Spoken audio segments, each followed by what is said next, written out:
Já, velkomin að Rauðaborðinu á fimmtudegi. Við höldum áfram að reyna að skilja heiminn sem við lifum í. Eitt af því sem að stríðið í Úkraínu hefur svona kallað á einhverja svona endurskoðun á Evrópusambandið. Hvað á það að gera í framtíðinni? Það hefur verið talað um það að það komi sér upp viðbragðsher og það hefur verið að ræða um það að Úkraína færi þarna inn. Það er verið að ræða um það að kannski að þessi átök hafi dregið fram að kannski Evrópa verði í forystu í Evrópu og Bandaríkjunum ekki verið eitt til hliðar. Það eru margar hliðar á þessu og til þess að ræða þetta að þá við fengið hingað þingkonunnar Kristrúnu Frostadóttur og Þorbjörgu Sigríði Gunnlaugsdóttur. Það eru í Evrópuflokkunum tveimur, Viðreisn og Samfylkingunni. Auðun Arnórsson, hann er blaðamaður og stundakennari og Magnús Árni Skjöld Magnússon er dósent í Bifröst, en svo er líka Þorfinnur Ómarsson sem er vinnur á upplýsingaskrifstofu EFTA, eitthvað í þáirina, og þar sem hann er í Brussel, þar sem var leiðtogafundur Evrópusambandsins í dag og svona stækkað held ég, og líka NATO-fundur. Er eitthvað svona niðurstaða eftir daginn sem að við þurftum að taka tillit til hér? Já, niðurstaða hjá Evrópusambandinu er kannski ekki alveg komin ennþá því að leiðtogafundurinn, hann stendur í 2 daga og sem þú segir, það var NATO-fundur líka og ansi mörg Evrópusambandríki eru þar líka. Þannig að þetta er nú voðalega mikið svona sömu löndin, eða þetta bætið síðan við að Joe Biden kemur hann frá Bandaríkjunum. En sem sagt leiðtogafundur Evrópusambandsins hann er í gangi núna og verður í allt kvöld, langt fram á kvöld og svo langt fram eftir degi á morgun, þannig að það er svo sem ekki komin alveg niðurstaða í þetta hvað Evrópusambandið varðar ennþá. Þá spyr ég, hvað ætlaðu að reyna að gera? Þau eru að taka afstöðu til einhverja hluta, hvað er það? Já, það hafa hins vegar margir leiðtogar Evrópusambandsríkjanna tjáð sig með mjög opnum hætti.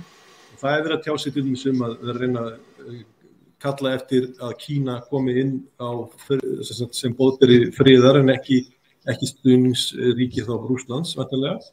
Og það er ýmislegt í gangi sem er svona yfirlýsingarnar og það er fara út allt. En það er til dæmis hvergi verið að tala endilega að hleypa Úkraínu í einhverju flýtileið inn, allavega ekki ennþá.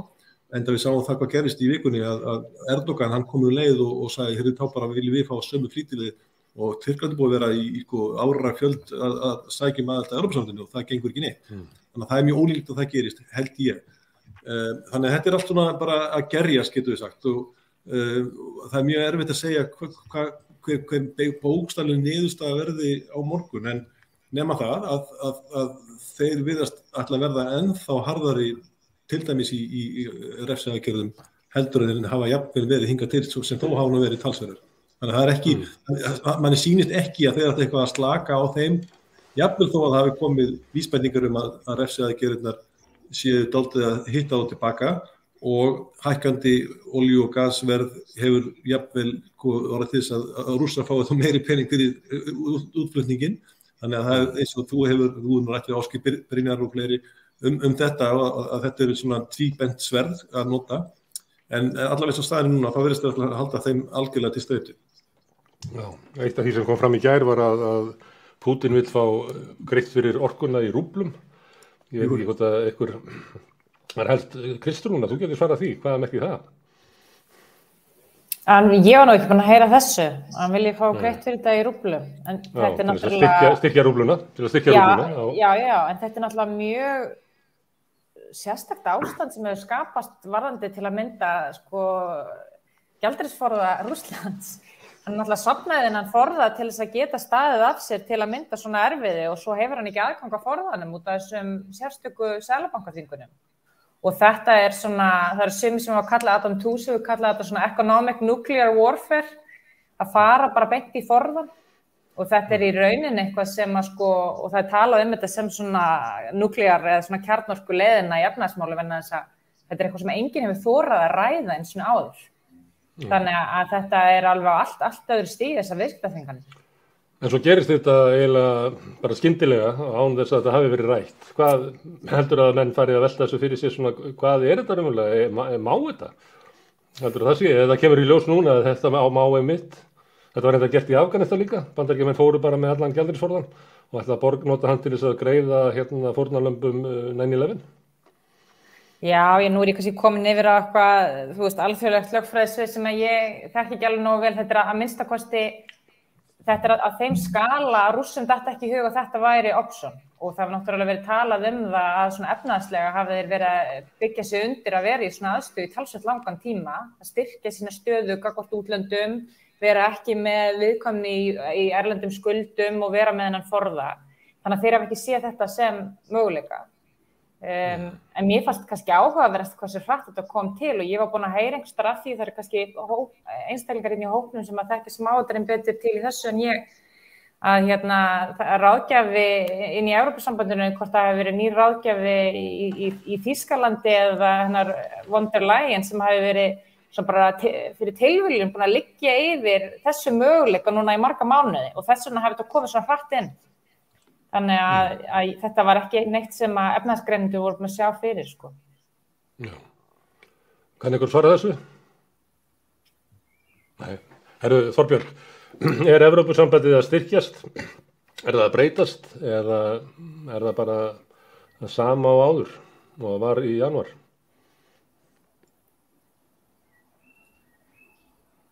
Og verður að sitja hljóð.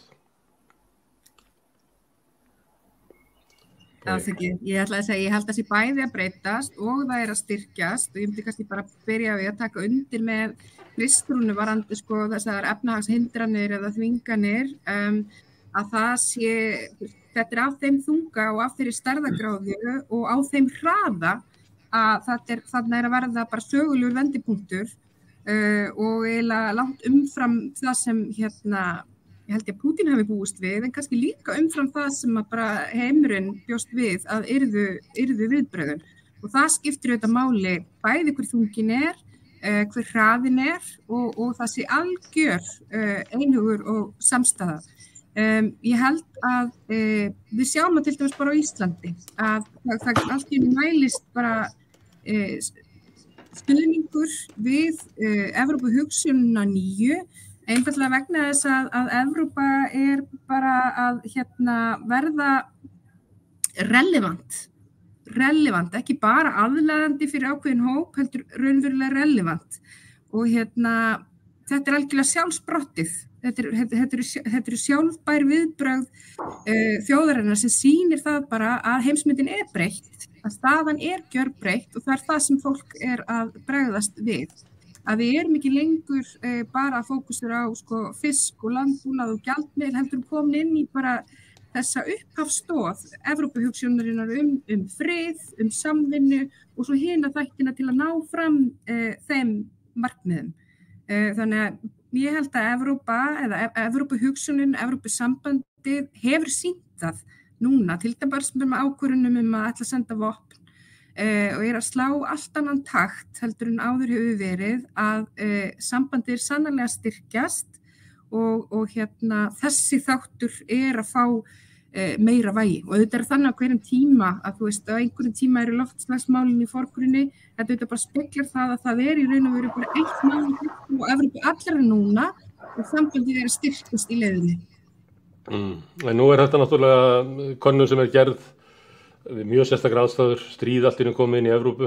Það ekki pínlítil svona óskikja hjá Evrópusinnum að halda að þetta sé eitthvað sem verður varanlegt? Nú ég vil vera kaldhæðin að svona stríð eiga það til að svona detta yfir í að verða önnur frétt og þriðja frétt og detta svo inn í að verða kannski hluti í speglinum einu sinni í viku og hægt og bítandi fjarar þetta út og svona athyglin sem það hefur minnkar. Ekki hægt við að áhuginn á Evrópusambandinu hverfi þá á sama tíma? Ég meina auðvitað þetta sérstakt en þetta leið sögulegt og ég held að það sé langt, þetta miklu meir en frasin þegar Evrópuríkin segja þetta árás á okkur öll, þetta árás á ákveðin gildi og ákveðnar hugsjónir og það verður til þess að ramma þennan skilning inn. Það má síðan vel vera að þetta stríð muni ekki vera fyrsta frétt en ég held að við hefum líka verið viðbúin fyrsta frétt í lengri tíma í öðrum ríkjum, ég held að við hefum verið viðbúin því að þetta stríð getur sannarlega dregist mjög á langinn og það varðar okkur öll og það snertir okkur öll. Ég held að Norðurlöndin, Svíar og Finnar átt að sjá breyttum stöðum og við erum fámenn þjóð, við erum eyja, við erum frekar varnarlítið land þannig að mér finnst bara mjög eðlilegt það væri raun og veru óeðlilegt ef að þetta ástand myndi ekki framkalla þessi viðbrögð í mínum huga. Og þú leggur áherslu á það, Þorbjörg, að það að gangi í Evrópusambandið séu öryggishagsmunir. Klárlega. Evrópusambandið sé Ég held að vægi varnar og öryggismála af hálfu Evrópusambandsins mun breytast og það mun breytast vegna þessa ástands núna. En síðan held ég að sé kannski líka bara þetta með að maður heyri suma segja við erum í NATO og varnarsamningur og einhver viðveri og allt það. Fyrir varnarlítið land að þá held ég að það sé bara gott að við séum með einhverja fleiri en eina stoð sem að varnir okkar á öryggi og Evrópa í grunninn snýst og það held ég að muni skýrast og skerpast fyrir fólk núna að þetta verði pólitískt bandalag ekki síst þessa hugmyndafræði en auðvitað aðrar líka. Magnús, Evrópusambandið að breytast í varnarbandalag?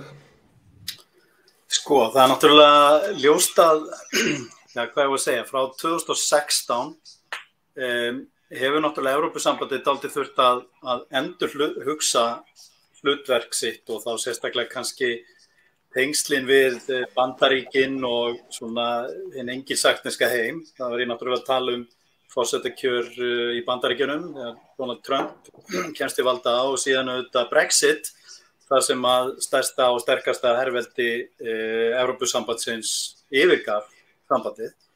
Og við sáum það að Trump talaði náttúrulega með þeim hætti að NATO væri ekki á vetursetjandi og þetta vakti mikinn ugg í brjósti leiðtoga Evrópusambandsins, skiljanlega.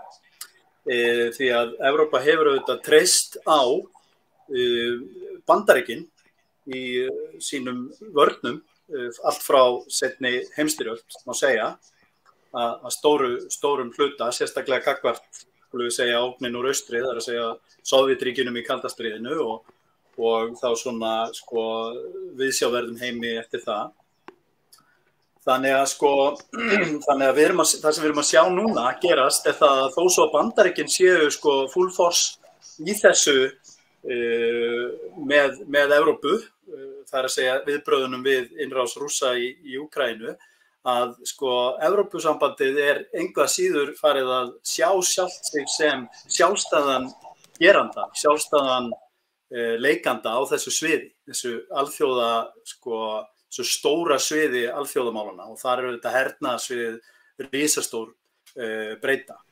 Og við sjáum það að ef þeir fjármunir sem að Evrópusambandið að verja til varnarmála eru lagðir saman, öll Evrópusambandsríkin, þá eru þau þriðja stærsta herveldi jarðarinnar og eftir Bandaríkjunum og Kína langt stærri heldur en þau sem næst koma.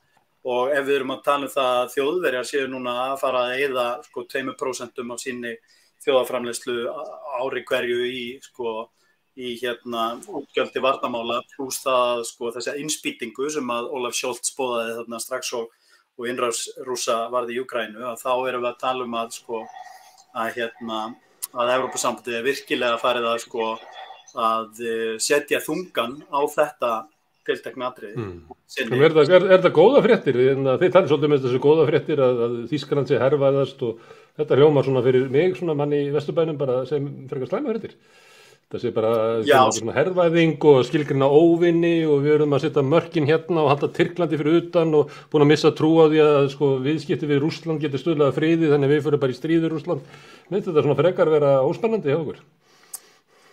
Algjörlega, það er auðvitað enginn sem vil sjá aukna vígvæðingu, en eins og ég held að Trotski sagði í eina tíð að þú hefur kannski ekki áhuga á stríði, en stríðið hefur áhuga á þér. Og það er auðvitað þannig að undanfarin ár hafa sýnt Evrópuþjóðum fram á það að það er varhugavert að treysta á Bandaríkin, það er ekki hægt að treysta á það að Evrópa sé lengur friðvænlegasti staður jarðarkringlunar og þá er auðvitað spurning hvað Evrópuríkin vilja gera til þess að aðlaga sig þessum nýja veruleika og það að eyða í varnir er því miður bara eitt af því sem þarf að gera til þess að tryggja öryggi sitt. En þetta svolítið breyting, svona Evrópu hefur verið svona friðarhugmynd, það er spilað lagið þarna í lok 9. symfóníunnar sem svona tákmynd samstöðu og frið en það komið svona annar tón, Auðun, hvað þetta bara breyttu tími, verður bara að horfast í augu við það að friðartími í Evrópu, hann liðinn?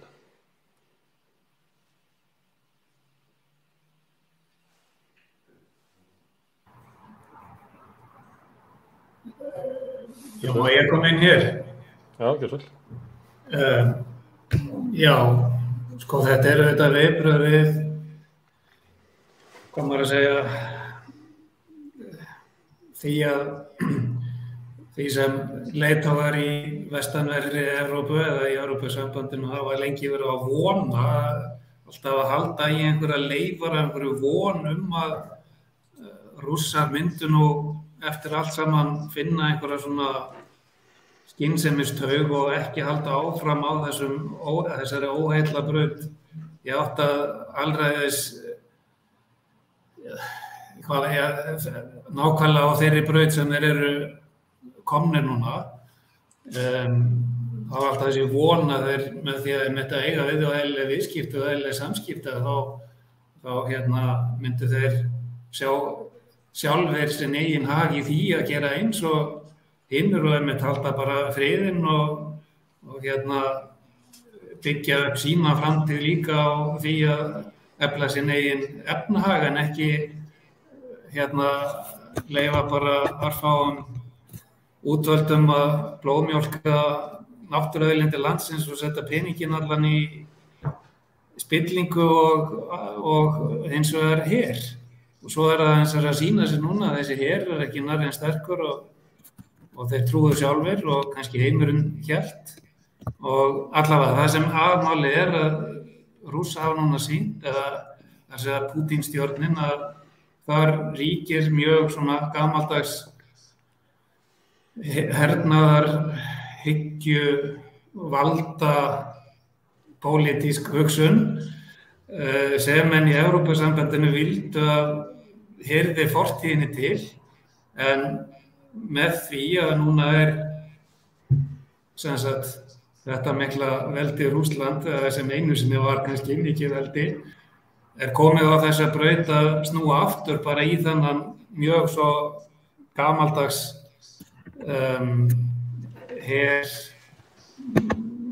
veldis hugsunarhátt að þá neyðast hinir til að gera það líka upp að vissu marki að minnsta til þess að einmitt varnir Evrópu til þess að Evrópuríkin séu líka tekin alvarlega af mönnum sem hugsa eins og Vladimir Putin, þá verða þeir einfaldlega að hafa sterkan her, vera ekki bara mikið efnahagsveldi, heldur líka herveldi. Það bara einfaldlega staðreynd málsins og það verið að bregðast við því.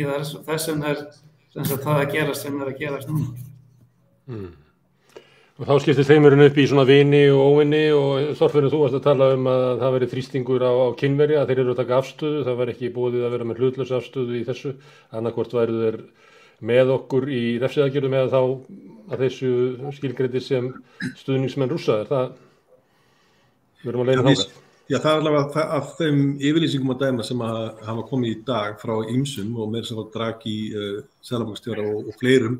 Og það kemur líka til vegna þess að 1. apríl bara sem núna handa við hornið og þá fyrirhugað stór leiðtogafundur Evrópusambandsríkjanna og Kína. Þannig að Evrópusambandið greinilega ætlar að setja smá pressu á Kínverja að þeir komi þá á þann fund með eitthvað skýr skilaboð að sem gegn þessu stríði. Og við vitum það að Kínverjar hafa bara verið frekar þögulir og hafa einhvern veginn verið hvorki nýja enn sem komið. Þannig að það mun þá eitthvað gerast fram að 1. apríl þá þurfa þeir einhvern veginn að koma með skilaboð. Svo kannski annað sem ég langar líka að nefna hérna að eins og komið og ég er nú ekki fyrstur að nefna þetta að þá hafa sko Evrópusambandsríkin, ekki bara Evrópusambandsríkin, heldur líka Ísland þar með talið og EFTA-ríkin, Evrópuríki flest öll, þjappast saman við þetta stríð og það var kannski eitthvað sem maður var ekkert endilega fyrir séð því að fyrir stríðið, áður en þessi innrás byrjaði, að þá bara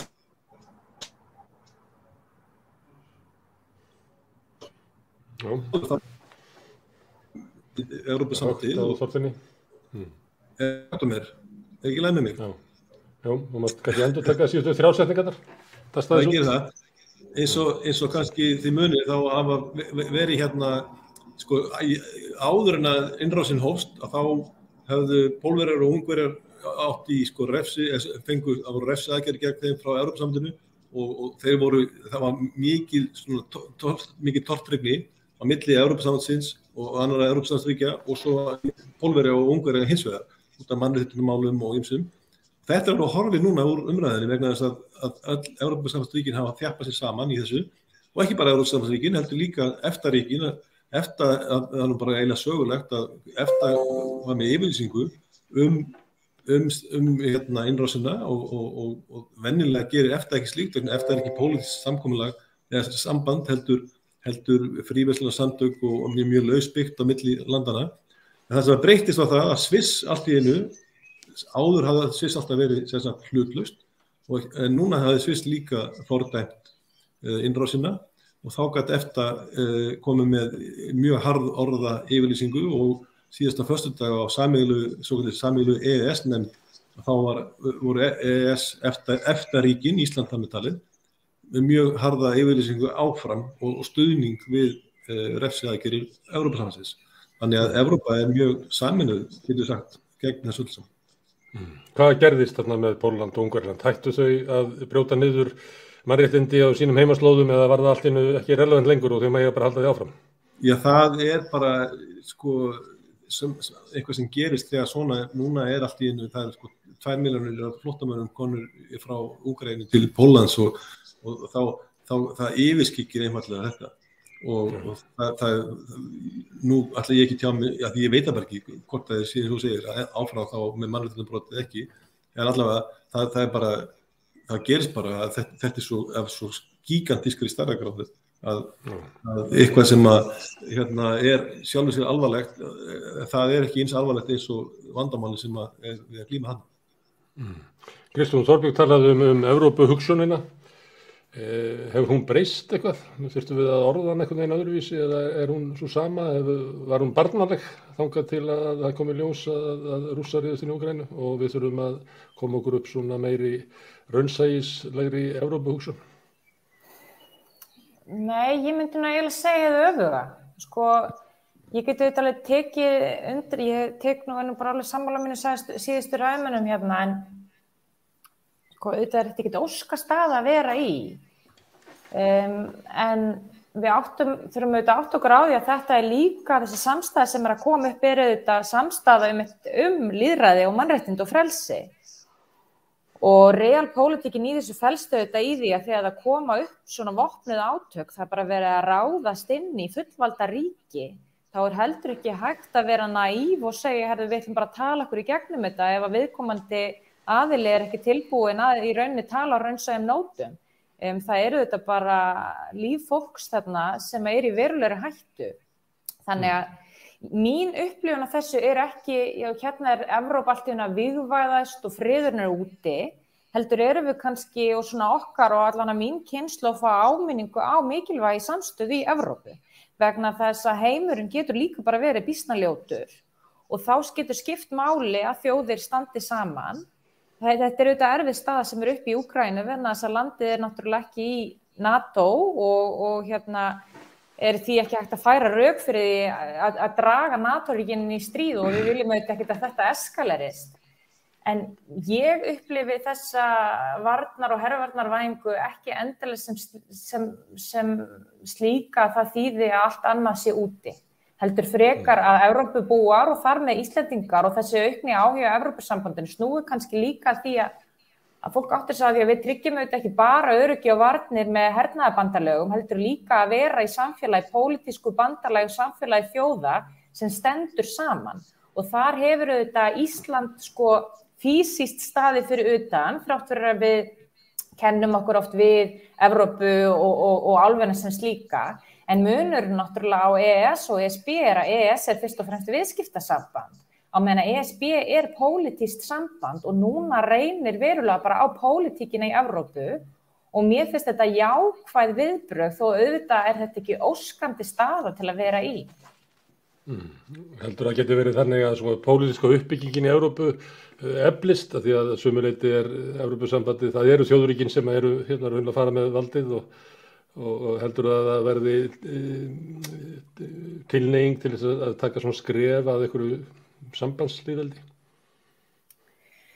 Ég meina stórt spurt, þú veist, það eru náttúrulega fullt af hlutum sem eru til umræðu í dag, ég meina út frá til dæmis efnahagslegu hliðinni hérna, og svona ríkisfjármála hliðinni hvort að það eigi að gera það sem kannski svo hlið sem ég þekki hvað best að hérna, gera sambandin nánar og þess að það.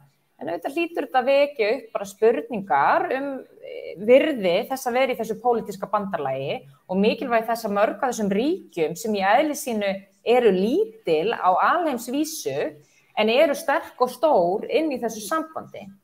Og við erum auðvitað algjört örríki í því samhengi en mörg af þessum löndum var í allt annarri stöðu gagnvart þessu stríði sem nú komið upp og vald og þvinganir ef þau stæðu ekki svona saman. Þannig að þetta auðvitað, ég held að þetta hljóti að breyta, eða kannski ekki breyta minnstakosti, svona snúa umræðan eins og Þorfinnur var að koma inn á í svolítið aðra átt að samstöðu og þetta held ég bara nákvæmlega sem að gerast í afstöðu Íslendinga núna til Evrópusambandsins og mér langaði þess að koma inn á það því að þú varst að ræða Smári að þetta væri mögulega tímabundið ástand. Sko, já og nei, ég held að þetta sé svona viðburður í sögunni sem allir Íslendingar eftir að muna eftir. Þú veist, þetta einn af þessum viðburðum þar sem þú manst alveg hvar þú varst þegar þetta var tilkynnt innrásina á þessum morgni. Og ég held að þetta muni alltaf sitja í fólki að við mögulega tókum frið í Evrópu sem sjálfsagðan hlut og við munum kannski aftur af hverju það var stofnað til þessi sambands á sínum tíma og að því leytinu til held ég að þetta muni sitja talsvert lengur í fólki en bara fréttamyndir þessa dagana. Þorbjörg, þegar þú talar svolítið stríð og svona, við má alltaf áfram með þetta að nú Zelenský að leggja áherslu á mikilvægi þess að semja frið vegna þess að það ekki hægt að búa við það að borgirnar séu bombarderaðar og fólk að deyja, þannig að friður bara svo mikils virði að hann að kasta fram ýmsum svona að sleppa Krím, að ekki ganga inn í NATO, lýsa yfir ævarandi hlutleysi og ýmsu svona.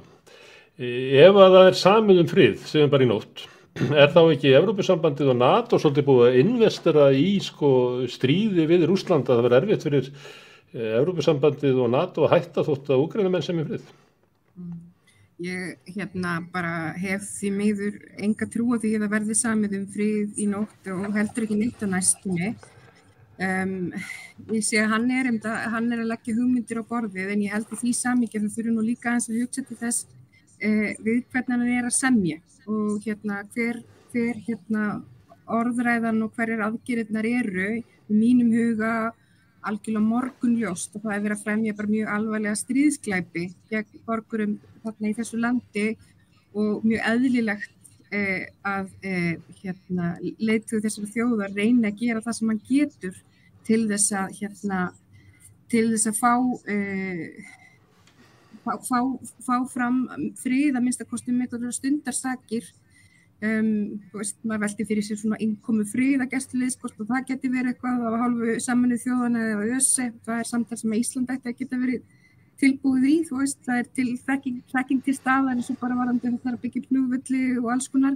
En ég hef bara, svarið við spurningunni að ég held bara að ég hef ofboðslega svartsýn á það að þetta sé eitthvað sem að teiknast upp á næstu dögum eða vikum.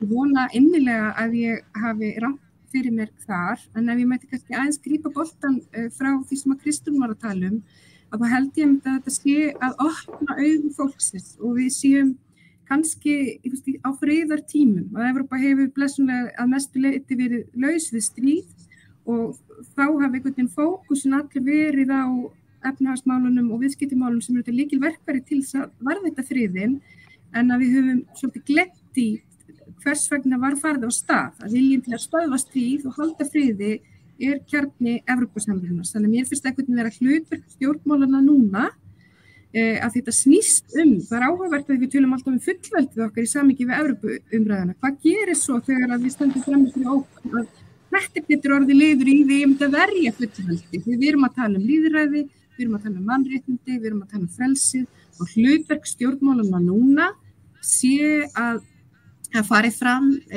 opið og beinskipt samtal kosti og galla aðildar og þeir flokkar og það fólk sem andsnúð aðildinni taki þátt í samtalinu.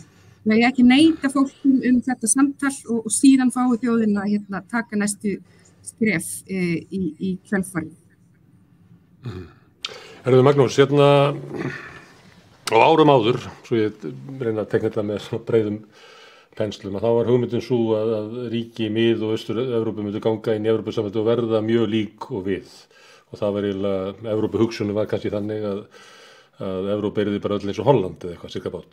En þróunin í pólitík í Austur-Evrópu hefur verið allt öðruvísi og sumir leyti má alveg tengja þróunina í Rússlandi við þá þróun, þótt að Rússland sé sko kjarnorkuveldi og heimsveldi og hegði sér öðruvísi, að þá það svona sama hægri populista þjóðirnis drullukletsan í mörgum ríkjum hann fyrir austan. Hvað erum við að fara að horfa á svona tíma þar sem að reynt verður að búa til sko sameinaða Evrópuhugsun út úr þessu, ólíkri afstöðu fólks í austurhluta Evrópu og á vestrinu, eða trúum við því ennþá að þau hljóti að velja okkar leið, því okkar leið rétt? Já, vá, þetta er ótrúlega spennandi spurning og það auðvitað alveg hárrétt hjá þér að við höfum verið að sjá því miður óheillavænlega þróun í sumum ríkjum austanverðrar álfunnar frá okkur séð, það að segja Mið-Evrópu, sérstaklega auðvitað Ungverjalandi og Póllandi. Og við erum að sjá þar auðvitað svona þessi populísku element sem að vissulega eru til staðar hér í Vestur-Evrópu líka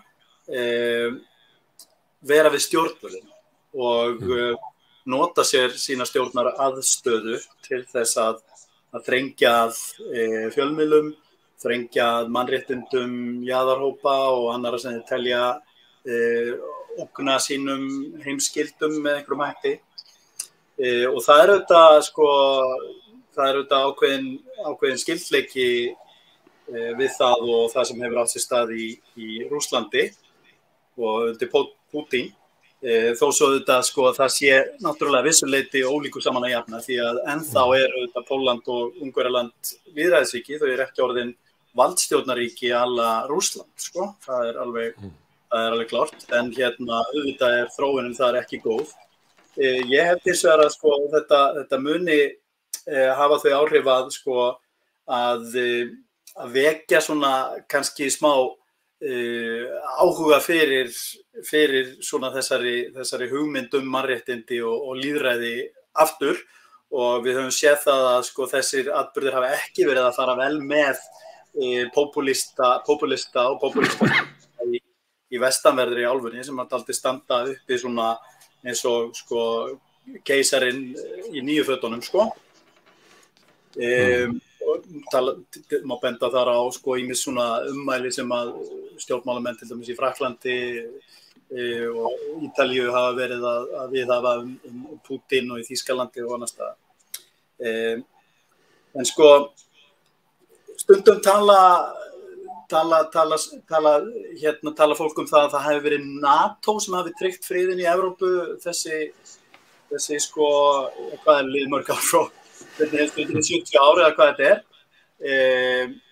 en vil ég dálítið svona sópa Evrópusambandinu til hliðar í þeim efnum. Ég hins vegar ég meina við skulum ekki gleyma því að frá miðri 19. öld og fram undir miðja þá 20. að þá var stóra vandamál í evrópskum öryggismálum Þýskaland og það var þýskir hermenn óðu á skítugum stígvélum ganga Versalahallar þegar árið 1871 og stofnuðu þar þýska heimsveldið og síðan voru þeir lagðir af velli 1918 og láttu skrifa undir niðurlegandi friðarsamninga í Versölum og síðan auðvitað þekkjum við söguna hvernig það fór og seinni heimsstyrjöldin með öllum þeim hörmungum og hryllingi sem að sem að hún olli og þá kom þessi hugmynd að flétta þessi ríki saman með þeim hætti að í dag okkur algjörlega óhugsandi fyrir okkur að þýskir skriðdrekar rúlli inn hlaðið á Vestfjörðum sko. Og við horfum hins vegar á sko Rússland, það ekki að fara nýtt, það næri við sko helmingina evrasíska meginlandinu og það með sko eitt stærsta kjarnorkuvopnaforða veraldar ef ekki þann stærsta og sko við þurfum einhvern veginn að díla við þetta fyrirbæri og hvernig gerum við það? Gerum við það með því að sko vera grá fyrir járnum það auðvitað það sem að NATO og Bandaríkin gerðu í kalda stríðinu og það vissulega það sem við sjáum tilhneigingu að vera í dag í Evrópusambandinu og við vorum að tala áðan en við þurfum líka að finna leið til þess að integrera Rússland Það var eiginlega stóra tilraunin með öllum þessum leiðslum með gasi og fleira, það var að tengja rússneskan efnahag inn í þýskan efnahag.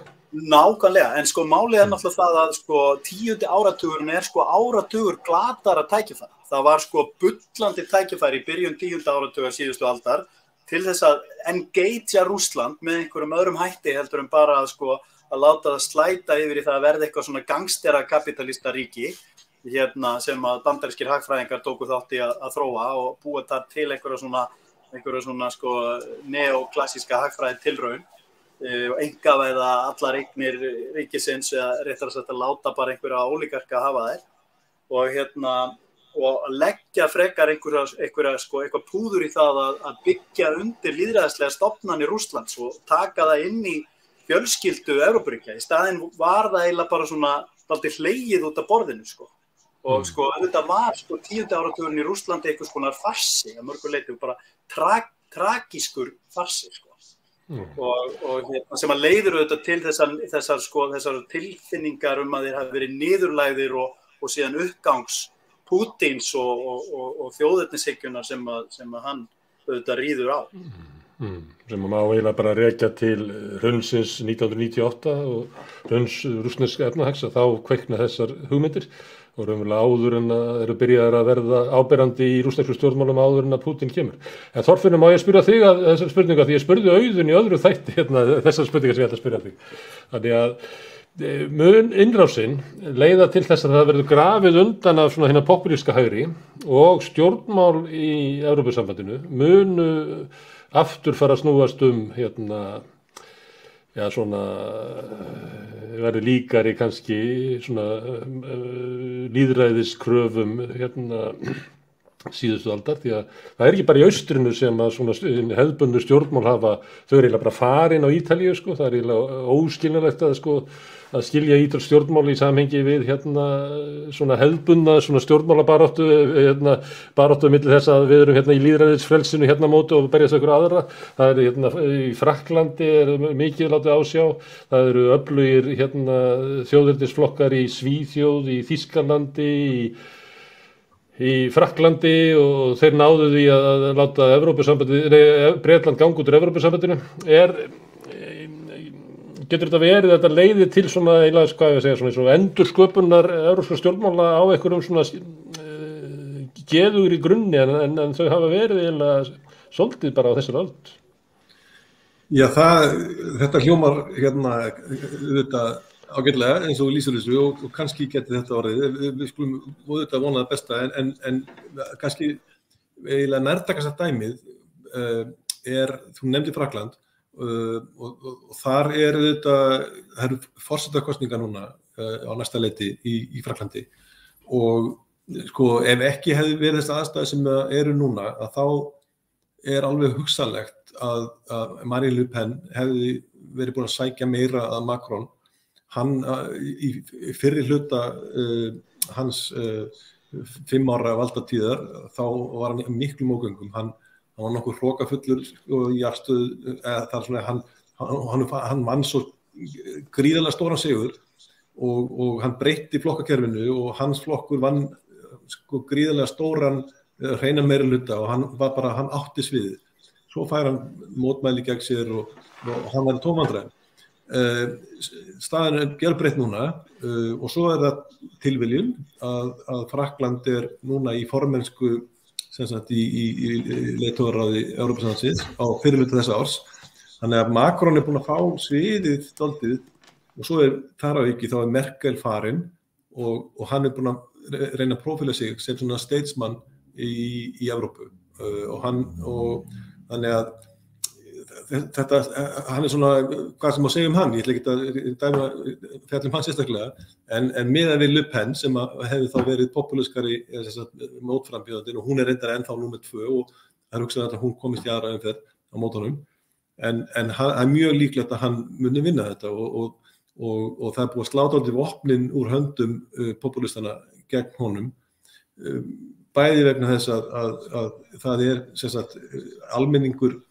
Ef það svona eins og stríð í Evrópu, þá almenningur tregari til þess að fara að breyta einhverju og veðja á okkur populista, þú veist ekki hvað gerist. Og eins og ég nefndi áðan, það búið að þjappa evrópsku lýðræðisríkjunum betur saman og þannig að niðurstaðan gæti orðið þessi sem að þú lýstir, að það þá raunin út álfuna almennt. En við skulum bara bíða að sjá, þetta kannski óskilja líka, en já, Frakkland svona skýrasta dæmið út af því að það eru forsetakosningar og þeir eru í formennsku í Evrópusambandinu og við sjáum bara nákvæmlega hvað búið að gerast það. Ég kíkti svona meðan að þú varst að tala á svona skoðanakannanir í Frakklandi og Þýskalandi og það ekki að sjá neina svona mikla sveiflu, þetta bara mikið til það sama. Já, má ég spyrja þig? Já. Hann alltaf með góðan meirihluta, hann langefstur í fyrirumferð og hann með svona 60-40 minnstakosti í seinni umferð og það á fyrirhluta kjörtímabilsins, þá var það ekki raunin. Já, en það náttúrulega líka sorgarsaga, Þorfinnur, að eiginlega mótvægið við Macron eiginlega bara Le Pen. Það má segja, já, vissulega, en við skulum líka aðtúa það að það hefur verið í Frakklandi, þá hefur verið tilhneigingin undanfarin ára kjörtímabil að þeir fara mjög illa út úr þessu í seinni kjörtímabilinu. Holland, hann setti met í óvinsældum í lokin og Þorvaldur búið til framlýsing og þar á undan var Sarkozy sem að tapaði í seinna kjörtímabili. Og þeir hafa bara einlega hrunið á seinna kjörtímabili. Þannig að bara það að Macron skuli samt vera, ég held að það sé dálítið lýsandi fyrir það, að það bara aðstæður eru honum í hag núna. Auðun, kanntu að spá í áhrifin á stjórnmáli í Evrópu? Það sem að Þorfinnur að vísa til að stjórnmála flokkum, svona ráðandi öflum, hefur eiginlega bara verið hafnað, þannig að það eiginlega hefur verið þráðurinn svolítið. Heldur það breytist, að svona stofnan á stjórnmálin komi aftur í sinn blómatíma? Já, mér finnst það einmitt mjög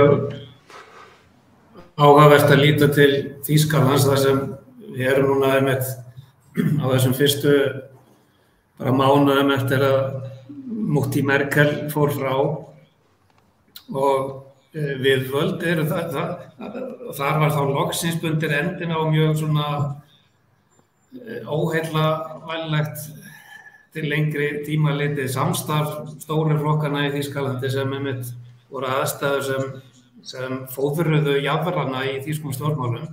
Það hefur verið með 2 megin flokkana saman í stjórn, þá bara óhjákvæmilega býrðu til aðstæður þar sem jaðrarnir vaksa og nú allavega það ekki tilfelli lengur í Þýskalandi þar sem jafnaðarmenn græningjar og svo frjálslyndir eru saman í stjórn og það eru þeir flokkar, það græningi sem utanríkisráðherra sem að taka ákvarðanir það þessi stjórn sem þá axlar þessa sögulegu ábyrgð á ákvörðunum að gerbreyta í rauninni hlutverki Þýskalands í alþjóðastjórnmálum, að varpa af Þýskalandi þessum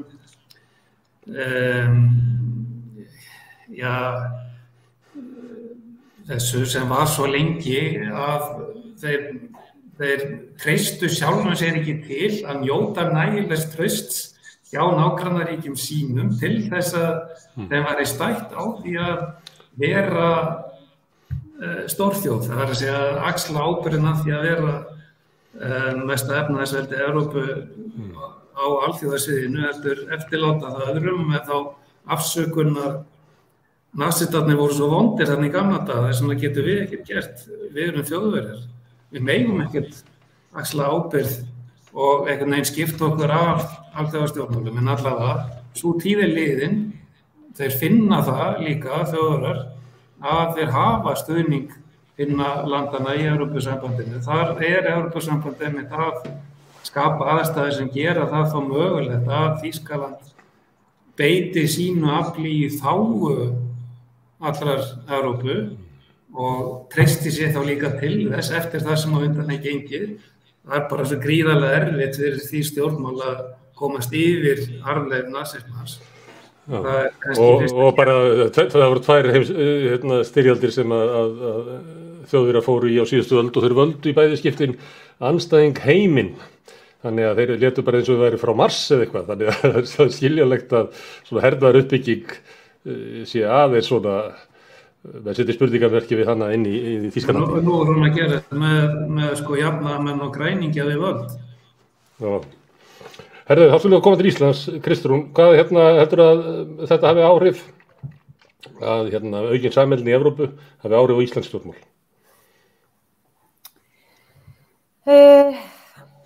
Já, ég held þetta muni hafa áhrif. Ég meina, við erum náttúrulega að sjá mjög áhugaverða mynd til dæmis teiknast upp í þessu stjórnarsamstarfi þar sem að við erum með forsætisráðherra sem er yfir flokki sem að í rauninni þrátt fyrir að segja styðja þjóðaröryggisstefnu Íslands þá er það með fyrirvara í rauninni með stöðu okkar í NATO og forsætisráðherra bara á fundum NATO og er komin í þá stöðu að í rauninni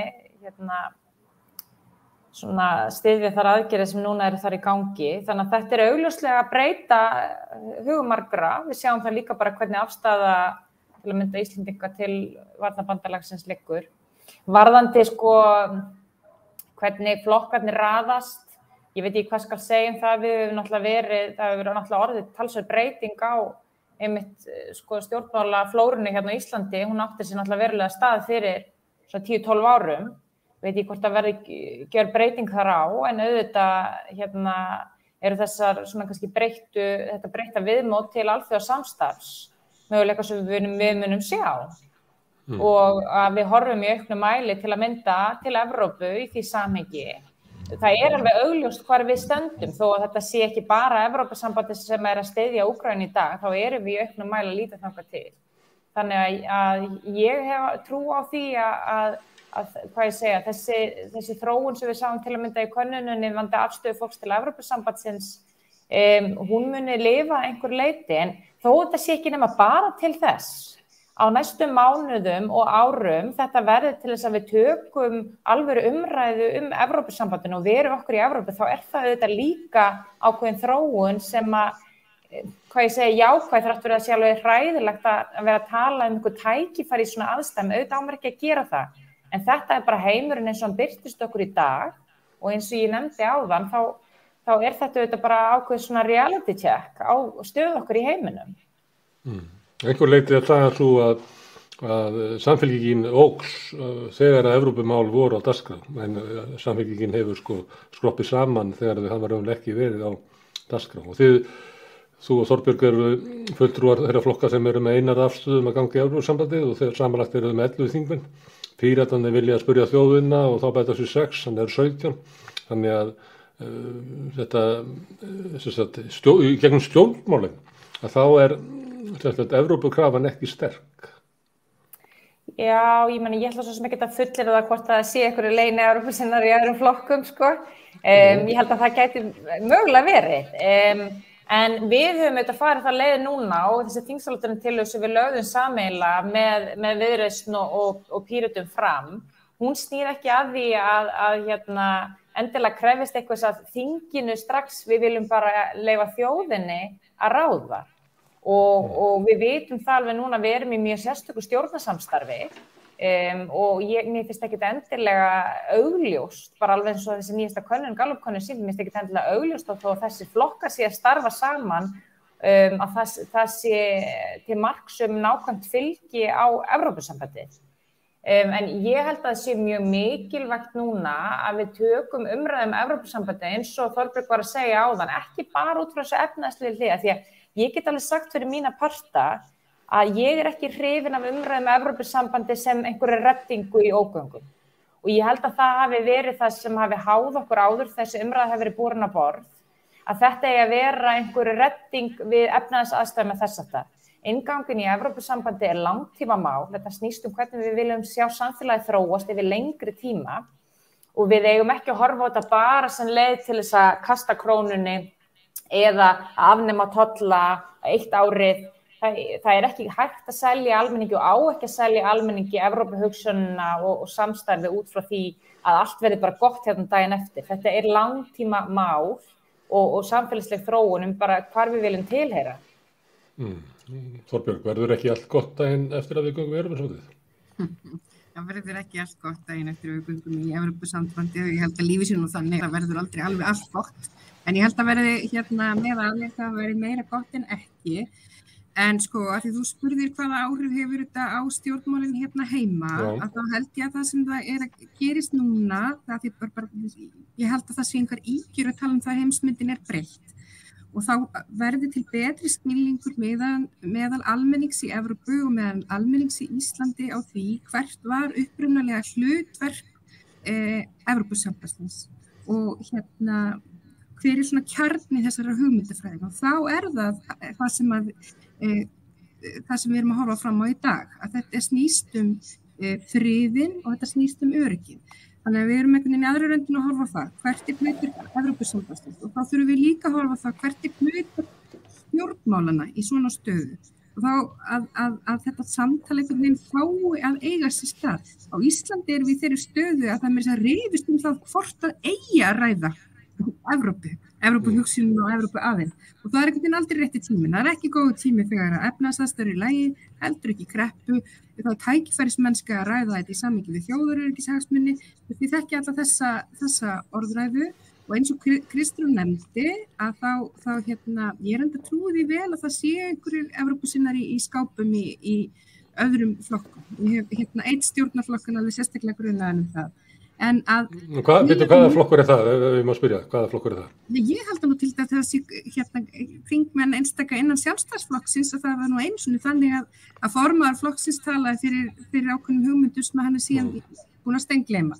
En það önnur saga. En þannig að hlutverk stjórnmálanna sé núna að nálgast þetta verkefni af ábyrgð. En ekki lofa því að allt verið betra á daginn sem við göngum inn. En ég horfi þetta stundum á þannig að þú veist, í samhengi við sönnunarbyrði að það þurfi líka að færa rökin fyrir því hvers vegna ekki. Hvers vegna okkur betur borgið þarna fyrir utan og þess vegna fannst mér dálítið óþægilegt að hlusta forsætisráðherrann okkar tala þannig þegar hún sagði jú, þá má nálgast þetta út frá þjóðarviljanum en fyrst þarf að vera meiri hluti á Alþingi. Það sé einhvern veginn hennar hlutverk að fara að reisa einhverja girðingar og múra samtalið sjálft. Því við erum að tala þjóðarvilja, þá maður dálítið brútal, þá heitir það nú gjarnan einfaldlega lýðræði. Þetta nú afstæða sem að sjálfstæðisflokkurinn hefur mikið haft, að það segir að tilgangslust að vera að tala eingöngu í Evrópusambandi þegar það ekki meirihluti á þingi, því að það getur ekki, meirihluti á þingi getur ekki rekið þá svona ferlið og það sé bara vitleysa. Það sé bara vitleysa á þeir náttúrulega nálgast mörg mál þannig að allt það sem að þeim ekki finnst vitleysa og á að gera ræða. En getur það verið að því að við vorum að tala svolítið stjórnmálaþróunina í austrinu og það náttúrulega gerist líka í vestrinu að svona, við veitum kalla það, hægri populistar náðu að sigra Brexit-kosningarnar í Bretlandi og hafa umtalsvert áhrif á þá umræðu. Á þessum árum, meðan að það var í bígerð, þá tengdi utanríkisráðherrar Sjálfstæðisflokkinn og Ísland við þessa þróun. Við erum til dæmis í einhverju svona varnarklúbbi með Bretlandi sem að þeir búa til eftir að eru farnir út úr Evrópusambandinu til þess að finna. Sjálfstæðisflokkurinn var í alls konar klúbbum í Evrópusamstarfi með Lög og rétt og Erdogan og fyrir Krím-innrásina með Sameinuðu Rússlandi í Evrópuráðinu. Þannig að við höfum svolítið í svona, kannski ekki opinberis utanríkisstefnu okkar, en svolítið svona verið frekar á þeim slóðum að vera skeptísk gagnvart Evrópusamstarfinu, jafnvel tekið undir, það hefði aldrei fundir hér á Íslandi með dómsmálaráðherrum Sjálfstæðisflokksins að Evrópudómstóllinn væri nú kannski svolítið inngripinn í fullveldi þjóða og annað slíkt.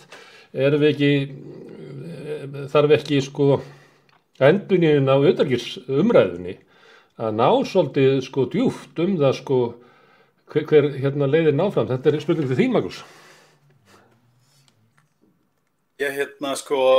Ég var svo, hvað maður að segja, ég átti svo erfitt með að skilja þetta allt saman að ég tók mig til og skrifaði mitt doktorsritgerð afstöðu Íslendinga og Íslands og íslenska stjórnmála til Evrópusambandsins og Evrópusamrunans og sko mín niðurstaða á þeim tíma og ég held að hún sé sko svo sem alveg óbreytt að þetta auðvitað sko ákveðnir efnahagslegir hagsmunir ákveðinar elítu sem að verið að vernda eða myntir efnahagslegir hagsmunir, það að segja yfirráðin yfir sjávar- og útvegsauðlindinni og þá er ég fyrst og fremst auðvitað að tala beint talsamband ákveðina útgerða við ákvarðanatöku aðila varðandi útgáfu kvóta og svo framvegis og það er auðvitað mikill ótti við það að sko valdið yfir sjávarútvegsauðlindinni myndi færast til Brussel ef við gengjum í Evrópusambandið og öllum líkindum myndum við ekki komast hjá því að svona formlega séð væri hann á þeim stað þó svo að hugsanlega svona de facto væru ákvarðanar teknar hér. Og síðan auðvitað bara þessi þjóðernishyggja sem hefur auðvitað verið bara grundvallarstef í íslenskum stjórnmálum frá lýðveldisstofnun og náttúrulega löngu fyrir sko. Alla sjálfstæðisbaráttuna getum við kannski sagt sko. Og við höfum auðvitað hún hefur verið meginstraumur nánast í öllum stjórnmálaflokkum íslenskra stjórnmála. Og sko kom sigri hrósandi út úr seinni heimsstyrjöldinni alveg gjörólíkt því sem hún gerði annars staðar sko, af því að við vorum þá nýbúin að stofna lýðveldi og vorum að búa til þetta ríki og þurftum að sko búa til okkar tákn og okkar hugmyndir okkur sjálf og tilgang okkar hlutverk í heiminum og svo framvegis og ég held að þetta sé bara ennþá dálítið svona sterkt element í sumum stjórnmálaflokkum. Ég held að sko hagsmunagæslu hlutverkið sé mjög sterkt í sjálfstæðisflokknum. Ég held að þjóðernishyggjan sé sterkari kannski annars staðar. Og ég auðvitað því miður, sko þó svo að mér þætti auðvitað voða gaman að við gengjum í Evrópusambandi og ég auðvitað þeirra skoðunar við að gera það, að þá held ég að það sé tómmál að tala að gera það eða það er ekki meiri hluti fyrir því á þingi. Að því leyti sammála fjármálaráðherra og forsætisráðherra þann ómöguleika. Ég held að ríkisstjórn á hverjum tíma þarf að leiða þá vinnu og þarf að tala fyrir því að ganga þar inn mjög fast og örugglega til þess að koma því ferli sem er langt og strangt, tekur mörg ár til að koma því ferli í höfn. Og það myndi í okkar tilfelli krefjast 2 þjóðaratkvæðagreiðslna væntanlega. Fyrst þá það hvort það eigi að endurvekja umsóknina og síðan það að samþykkja þá aðildarsamninga sem að upp úr því ferli myndu koma. Og og varðandi það að gangi í Evrópusambandi af efnahagslegum ástæðum, Bretar gerðu það einmitt. Ég held að svona flest ríki eftir að bandalagið var stofnað 1952 eða kol- og stálbandalagið var stofnað 1952 þá hefur flest, ef ekki öll ríki gengið í Evrópusambandið og Evrópubandalagið áður af efnahagslegum ástæðum svona fyrst og fremst þó svo að þetta friðarhugsjónin séu þetta gríðarlega mikilvæg og lýðræði og mannréttindi séu þetta kjarnaatriði í starfi sambandsins. Þorfinnur, þú ert landflótta Íslendingur, búin að búa mikið erlendis. Svona stjórnmála, það sem að stjórnmálaumræða á Íslandi fer fram, svona leikvöllurinn, hann ekki bara svona hægri populískur og það er erfitt að vera að reka áfram Evrópumál út frá þessu sem að hér hefur verið sagt Evrópuhugsjóninni? Já, því miður skipst þú tekur það svona. Ég held að það því miður ekki bundið við Ísland, populismi og hvernig málið eru rekin ár eftir ár í einhverjum skotgröfum og svo framvegis og við sem gaman að fylgjast með stjórnmálum að hvort sem það á Íslandi eða annar staðar. Auðvitað finnst manni einhvern veginn búandi í Evrópu þar sem að lýðræði býsna rótgrófið, að þá eigi þetta ekki þurfa að vera svona. En þetta alls ekki bundið við Ísland. Ég býr nú í Belgíu, það eru 6 þing í landinu og stjórnsýslan gríðarlega flókin og hæg og þannig að og mjög öðvöld að færi skotgrafir. Það er færi skotgrafir á ýmsum vettvangi eftir búsetu, eftir tungumáli og svo framvegis. Þannig að en auðvitað, jú, við skulum alltaf þetta kannski mjakast að ekki segja að það má betur maður duðarskal. Ég held að þið séu öll svona frekar á því að Íslandi að ganga í Evrópusambandið, þannig að ég óska ykkur bara góðs gengi með það baráttu. Ég var ekki fengið hingað á þeim fórstundum. Hæ? Ég var ekki fengið hingað á þeim fórstundum. Nei, ég er bara að gíska. En ég þakka ykkur hérlega fyrir Auðun Arnórsson, Magnús Árni Skjöld, Þorbjörg Sigríður Gunnlaugsdóttir, Þorfinnur Ómarsson og Kristó Frostadóttir fyrir að ræða þessum Evrópusambandið á tímamótum. Við veist svona augljóst á þessum þætti að við höfum eftir að ræða þetta miklu meira og miklu dýpra. En ég þakka ykkur hérlega fyrir og hlustundum fyrir að staldra við. Takk hérlega. Takk fyrir. Takk.